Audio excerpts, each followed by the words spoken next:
Thursday, the 16th of October, 2025. Good morning, everyone. This morning's devotional is a reading from the second book of Corinthians, chapter 1, reading verse 10 and 11a.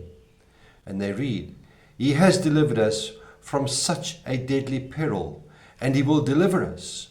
On him we have set our hope that he will continue to deliver us as you help us by your prayers." Fears are all things that we experience from time to time. Some are experienced more often than others. But did you know that God is watching over you? So we should actually not listen to our fears. But it is also once again a choice that we need to trust God and not give in to our fears. God's promise to believers is that no matter what happens to us, He is with us and that He is working for our good if we love Him and follow Him. If you are a believer, Scripture says that all things work together for the good of all those who love Him and have been called according to His purposes. That doesn't mean that all things are good, but they are working together for good. It also means that we should actually stop listening to our fears. There is no difficulty, dilemma, defeat, or disaster in the life of a believer that God cannot ultimately get some good out of it.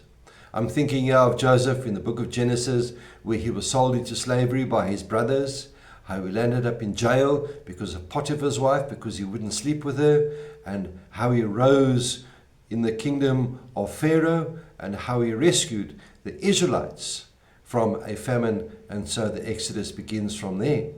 But that God used, Joseph still said to his brothers, what you planned to harm me, God used for good.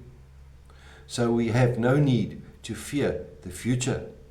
The only reason we fear the future is because we can't see it and we don't know what it holds. But it means we need to trust God because He knows what it holds. Your fears also reveal where you do not trust God. So today, make a list of your fears and ask God to help you identify why you have fear in those areas. Then ask Him to help replace your fears with trust. Peter is another case in point. When he got out of the boat and walked on water, but he did not walk by himself. He walked with Jesus by his side. Now the next step is an important step. We need to expect God to start helping us to learn trust Him with each fear. Once again, Peter comes to mind when he got out of the boat and walked on the water with Jesus. Remember that he did not do this on his own. He walked with Jesus by his side. He probably had a million things whizzing through his brain, but he was resolute and walked with Jesus. My dear friends, I think it's time that we started walking with Jesus and trusting Him more in our lives. May the Lord be with you. May He bless you. May He cause His face to shine upon you and be with you always. Goodbye.